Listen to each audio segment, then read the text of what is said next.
Bonjour, nous les serial lecteurs du Centre culturel des Auprelles sommes aussi confinés. Ça ne nous empêche pas de vous proposer un feuilleton en 7 épisodes. Nous allons vous lire l'aventure d'une baigneuse d'Italo Calvino. Je vais commencer et mes amis enchaîneront. Je vous souhaite une bonne écoute.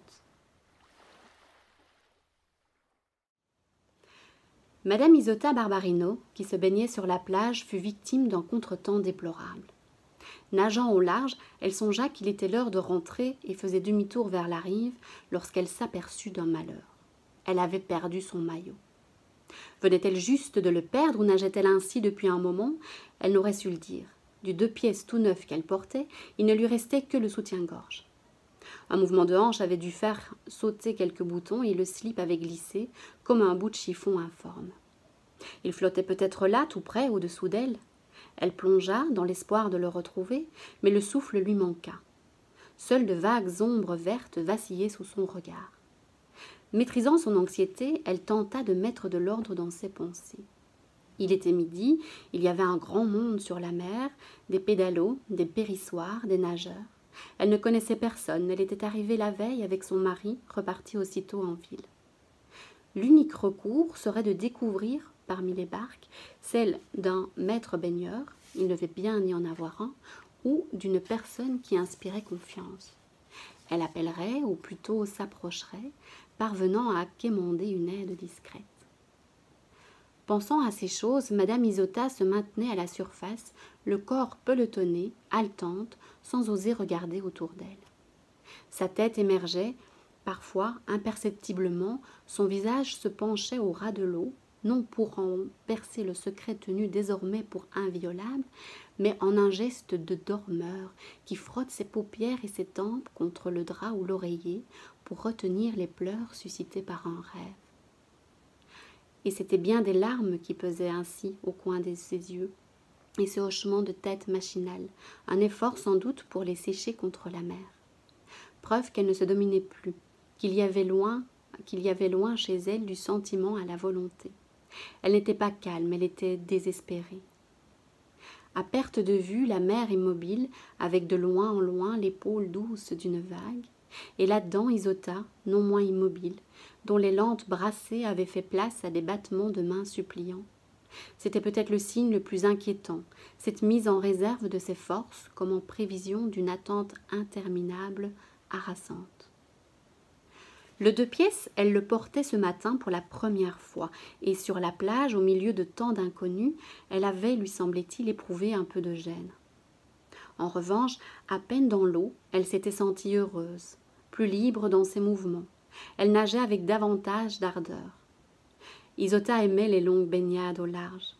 Moins par goût de l'exploit sportif, elle était grassouillette et plutôt nonchalante, que pour le plaisir de vivre au contact de l'eau, d'appartenir à cette vaste mer tranquille. Le maillot neuf lui procurait justement cette impression, au point que sa première idée en nageant fut « j'ai l'impression d'être toute nue ».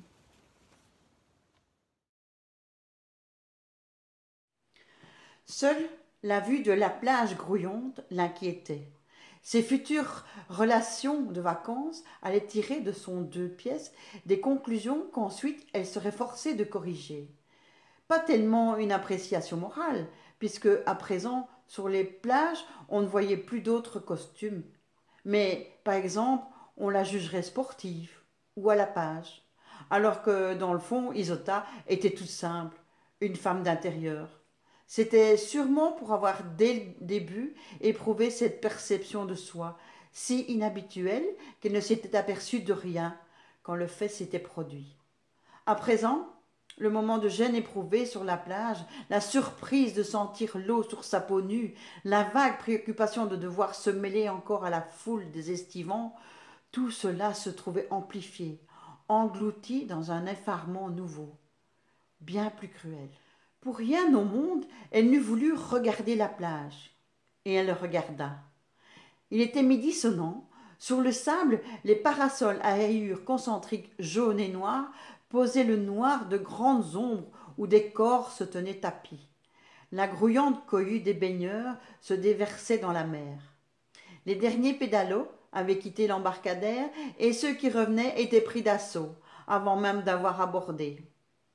Au bord de la tache bleue, le tracé noir se déchirait sous un jaillissement de blanche éclaboussure.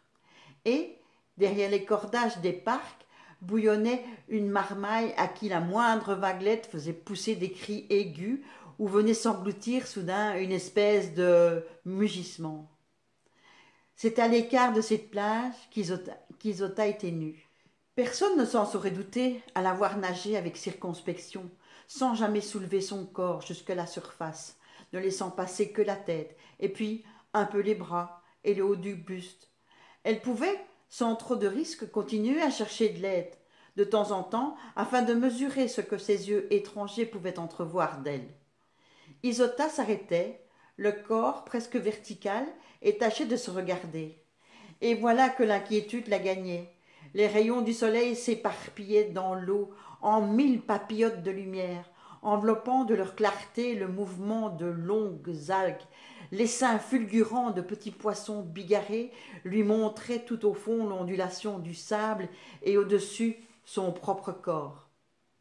Elle avait beau faire l'impossible pour s'empêcher de le venir, nageant en torsion, les jambes jointes, la peau de son ventre si claire entre le double hâle des cuisses et de la poitrine avait des reflets blancs révélateurs. Et ni le passage d'une vague, ni les flottaisons d'algues à demi englouties n'estompaient l'ombre de la blancheur en son giron. Isota se remit à nager de la même façon, hybride, le corps enfoncé le plus profond possible. De temps à autre, sans s'arrêter, elle tournait la tête pour s'y épier du coin de l'œil. À chaque déploiement de ses bras, les formes opulentes de sa personne se trouvaient mises en lumière dans leurs contours les plus identifiables et les plus secrets. Elle avait beau se démener, nager en tous sens et en toute façon, se tordre afin de se surprendre dans une position sous un éclairage nouveau, pivoter sur elle-même, toujours cette nudité agressive la suivait. Elle s'évertuait à fuir loin de son propre corps, comme pour écarter une autre personne qu'elle ne découvrait, incapable de préserver dans un moment difficile et qu'il ne restait plus qu'à abandonner à son sort. Pourtant, ce corps généreux, ce corps irrécusable, n'avait-il pas été, bien souvent sa fierté, la source de sa joie? Seul un enchaînement aberrant de circonstances pouvait faire de lui une cause de honte. Ou bien non. Sa vie était seulement celle de la dame vêtue que chaque jour elle redevenait. Sa nudité, peut-être, lui appartenait à peine. Ce n'était qu'une manifestation incongrue de la nature qu'on découvrait de temps en temps et dont chacun s'émerveillait. Elle la première.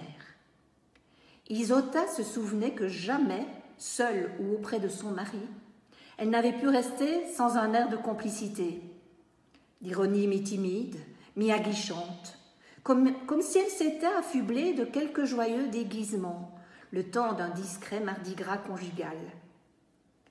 Avoir un corps, elle s'y était accoutumée avec un peu de réticence, après la déception des années romanesques. Ensuite, elle en avait pris possession comme d'un patrimoine envié de beaucoup. Et maintenant, sous la menace de la plage vociférante, la conscience de ce droit légitime cédait à nouveau devant les anciennes hantises. Passé midi, commençait le reflux vers la rive des baigneurs, éparpillés dans la mer. C'était l'heure du déjeuner dans les pensions de famille, des casse-croûtes à l'ombre des cabines, l'heure aussi où, sous le soleil vertical, on savoure la brûlure du sable. Carènes de barques et flotteurs de pédalos glissaient près d'Isota, qui épiait chaque visage et parfois semblait résolu à s'approcher. Mais immanquablement, l'éclair d'un regard à l'abri des cils, le mouvement pointu d'une épaule ou d'un coude la mettait en fuite. Avec des brasses faussement désinvoltes dont le calme masquait une croissante lassitude. Les garçons dans leur barque, isolés aux pare-bandes, tout échauffés par l'effort, les messieurs aux intentions sournoises, au regard insistant, en la rencontrant seule au large, avec cette mine figée qui dissimulait mal une anxiété suppliante, ce bonnet qui lui donnait une apparence de fillette boudeuse, et ce trémoussement indécis de ses épaules moelleuses. Tous sortaient de leur nirvana paisible et surmenés. Ceux qui voguaient de compagnie se lamenteraient d'un clin d'œil ou d'une saillie du menton, et ceux qui allaient seuls faisaient frein d'une rame, viraient sur l'arrière pour lui couper la route. Elle quêtait un réconfort, et la réponse était ce buisson de malignité et de sous-entendus qui se hérissait devant elle, ce roncier d'yeux acérés, d'incisives découvertes pour un rire équivoque, de rames soudain suspendues à fleur d'eau, aux aguets. Il ne lui restait plus alors qu'à fuir. Quelques nageurs passaient, cognant la surface à coups de têtes aveugles et camards, soufflant des jets d'eau sans lever le regard. Isota, méfiante, se détournait encore. Ces nageurs qui semblaient tenir leur distance étaient soudain pris de fatigue. Ils faisaient la planche, se dégourdissaient les jambes dans un clapotis désordonné et tournaient là autour jusqu'à ce qu'Isota, en s'éloignant, marqua son dédain. Voilà que ce filet de grivoiserie obligée se tendait autour d'elle, comme si chacun de ces mâles avait rêvé depuis des années de surprendre une femme à qui fût arrivée pareille mésaventure, et comme s'il ne passait leur été sur les plages que dans l'espoir de se trouver là au bon moment. Non, plus d'issue. Le front des insinuations masculines préétablies s'étendait désormais à tous les hommes, sans brèche possible. Quant au sauveur qu'elle s'était flattée de découvrir, anonyme autant que possible, quasi angélique, maître baigneur ou marinier, elle était sûre que désormais il ne pouvait exister. Le maître baigneur qu'elle vit passer, par une mer aussi calme, il devait être le seul à circuler en barque pour prévenir de possibles accidents, avait des lèvres si charnues, des bras si nerveux et musclés, que jamais Isota n'eût trouvé le courage de se confier à lui. Pas même, pensa-t-elle, dans l'excitation du moment, pour faire ouvrir une cabine ou planter un parasol.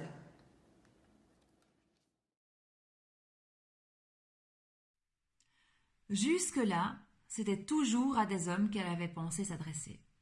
Espoir bien vain. Les femmes, elle n'y avait même pas pensé. Pourtant, avec elles, tout devait être plus simple. Dans une conjoncture aussi difficile, devant un désarroi que seule une d'entre elles était à même de comprendre, une sorte de solidarité féminine ne pouvait manquer de naître. Hélas, si les rencontres masculines étaient pour Isota dangereusement faciles, les rapports avec ses pareils étaient rares, hasardeuses, entravés par une méfiance cette fois réciproque.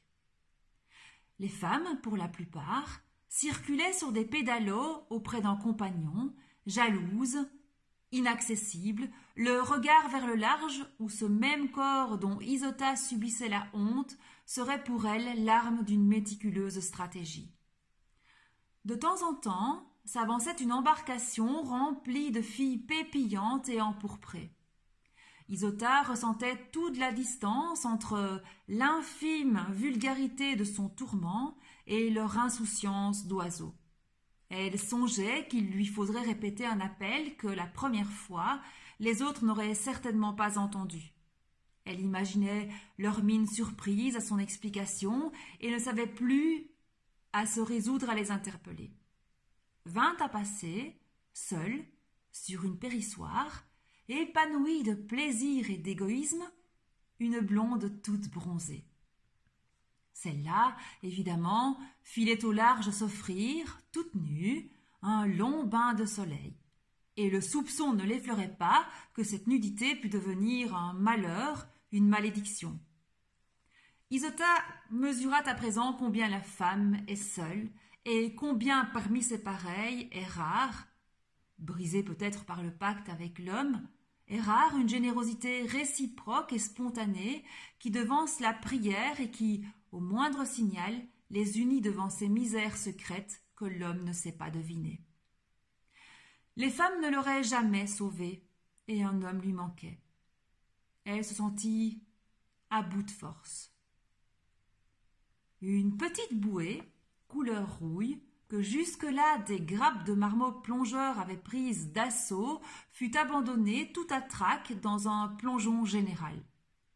Une mouette s'y vint poser, ouvrit ses ailes en éventail et s'envola car Isota, les 2 mains s'étaient cramponnées. Si elle ne s'était pas retenue à temps, elle coulait. Mais non. La mort même, ce recours démesuré, déraisonnable, lui était refusé. Comme ses forces l'abandonnaient, que déjà elle ne parvenait plus à garder le menton au-dessus de l'eau, elle avait vu surgir des hommes, tout dressés dans leur barque, prêts à plonger à son secours. Ils n'étaient pas là pour autre chose. La soulever, nue et sans connaissance, au milieu de questions et de coups d'œil d'une foule intriguée, et la mort encourue lui vaudrait tout juste ce dénouement risible, trivial, qu'elle essayait en vain d'éviter. Cramponnée à la bouée, observant le rivage où nageurs et rameurs allaient l'un après l'autre se perdre, Isota se remémorait les merveilleuses fatigues de ses retours du large. Les appels, se croisant d'une embarcation à l'autre, « Rendez-vous sous le parasol » ou bien « Au premier arrivé » l'emplissaient de jalousie.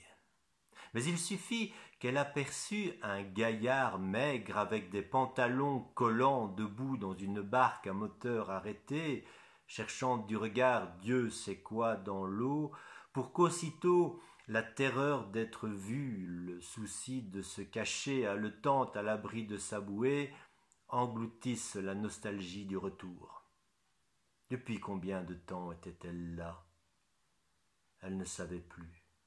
La plage se vidait, les pédalos tirés à sec s'alignaient sur le sable, les grands parasols repliés n'étaient plus qu'un cimetière de barres tronquées.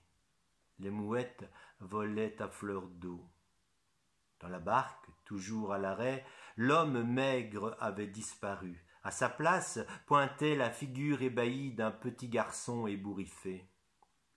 Poussé par un vent timide, un nuage glissa devant le soleil à la rencontre d'un cumulus qui s'était condensé au-dessus des montagnes. Isota songeait à ce qu'est cette heure quand on la vit sur terre, aux longs après-midi cérémonieux, au décorum modeste, à ces joies honorables qu'elle avait cru choisies pour elle par le destin et qu'un incident incongru, vulgaire, venait rompre, comme pour la punir d'une faute qu'elle n'avait pas commise. Pas commise? Après tout, cette griserie balnéaire, ce goût de nager seul, et puis la joie de son corps dans ce maillot choisi, décidément par manière de bravade, n'étaient-ils pas pour autant des signes d'un besoin de fuir déjà ancien, autant de défis hasardeux au péché? Bref, les étapes d'une course insensée vers un état de nudité dont elle découvrait à présent la pâleur dérisoire. La ligue des hommes, au milieu de laquelle elle croyait pouvoir voltiger invulnérable tel un gros papillon, jouant en complice la petite fille désinvolte, avait laissé paraître son essentielle cruauté, sa nature 2 fois diabolique. Présence maléfique contre quoi Isota ne s'était point assez gardée et instrument de la sanction. Agrippée au boulon de la bouée, de ses doigts exsangues que le contact prolongé de l'eau gonflait par places, Isota se voyait mise au banc de l'humanité, sans comprendre pourquoi la nudité, qui est le lot de chacun depuis toujours, l'avouait elle seule à pareil exil, comme si elle était l'unique créature à être nue, à pouvoir rester nue à la face du ciel. Levant les yeux, elle vit dans la barque l'homme et le garçonnet debout l'un à côté de l'autre. Ils faisaient des gestes vers elle pour expliquer, semblait-il, qu'elle devait rester là, qu'il ne servait à rien de s'agiter. Tous deux avaient une mine grave, compatissante à la différence des autres, comme on prononçait d'un verdict. Elle devait se résigner, on l'avait choisie, elle payait pour tous. Un vague sourire accompagnait leurs gesticulations, mais sans méchanceté aucune, un encouragement peut-être à subir de bon cœur l'expiation. Le canot démarra aussitôt. Il allait plus vite qu'on n'aurait pu le supposer. L'homme et le petit garçon surveillaient le moteur et le gouvernail, et ils ne se retournèrent pas vers Isota, qui maintenant s'efforçait de leur sourire à son tour, comme pour démontrer que si on ne l'accusait que d'être faite de cette façon que chacun aime et dont il est jaloux, si elle n'avait à expier que cette tendresse de forme un peu gauche et qui est la nôtre, ma foi, elle en prendrait volontiers sur elle toute la faute.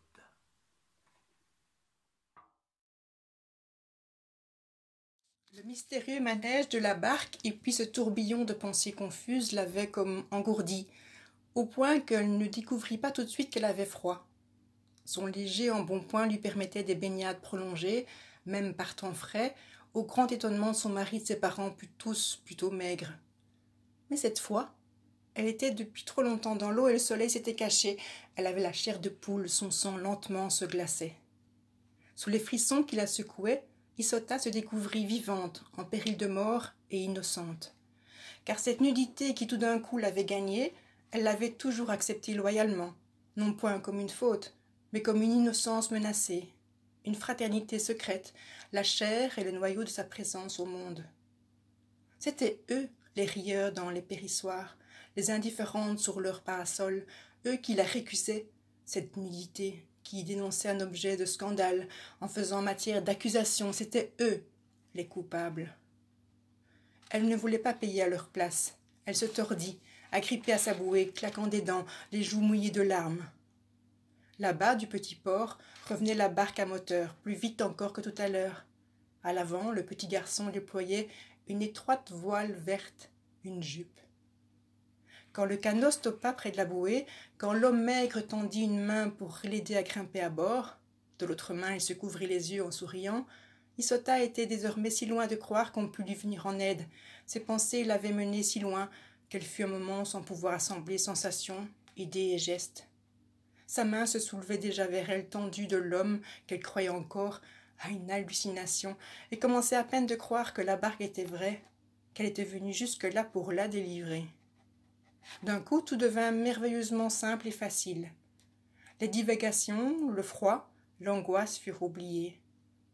De blême qu'elle était, elle vira au cramoisi tandis que, debout dans le canot, elle enfilait le vêtement. L'homme et le gamin, tournés vers l'horizon, contemplaient les mouettes. Ils mirent le moteur en marche. Isota, assise à l'avant dans une jupe verte à grands ramages orangés, aperçut au fond de la barque un masque de pêche sous-marine et sut comment ils avaient appris son secret. Le garçon, nageant sous l'eau avec son masque et son harpon, l'avait vu le premier, avait averti l'homme qui à son tour avait plongé pour se rendre compte, après quoi il lui avait fait signe de patienter jusqu'à leur retour, mais elle n'avait pas compris, et avait filé bien vite au port, emprunté une robe à quelques femmes de pêcheurs.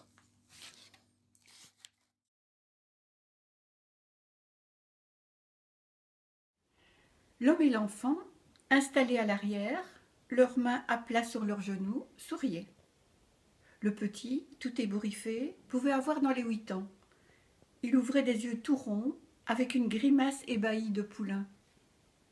L'homme, le cheveu raide et grisonnant, le corps rouge brique et les muscles allongés, gardait sur ses lèvres où pendait un mégot éteint, un petit sourire un peu triste. Isota se demanda si les deux pêcheurs, en la voyant vêtue, ne tâchaient pas de se rappeler comment elle était dans l'eau. Mais cela ne la gênait pas. Au fond, comme il fallait bien que quelqu'un finisse par la voir, elle n'était pas mécontente que ce fût ces deux-là, et même s'ils avaient éprouvé curiosité et plaisir. Pour arriver à la plage, l'homme pilotait le canot en longeant le môle, le quartier du port, les jardinets du bord de mer. Aux gens du rivage, il devait faire l'effet, tous trois, d'une famille de pêcheurs qui revenaient du large, comme chaque soir. Le long du quai s'alignaient les maisonnettes grises. Sur le devant, accrochés à des pieux, de grands filets rouges. Au fond des barques amarrées, des gamins puisaient les poissons couleur de plomb qu'ils tendaient aux filles debout, immobiles, tenant appuyées à leurs hanches des corbeilles basses, carrées. Quelques hommes parés de minuscules boucles d'oreilles d'or, assis par terre, jambes écartées, raccommodaient ou teignaient d'interminables filets. Près d'eux, dans des sortes de niches, bouillonnaient de pleines bassines de tanins pour les reteindre. Des murets de pierres sèches entouraient les bouts de jardin inclinés vers la mer, où des barques gisaient de ci, de là, entre les tuteurs des planches de légumes. Des femmes, serrant des clous entre leurs lèvres, aidaient leurs maris allongés sous la quille à boucher quelques voies d'eau. À l'appui des maisons roses, des appentis abritaient des couches de tomates fendues, saupoudrées de gros sel, mises à sécher sur des claies.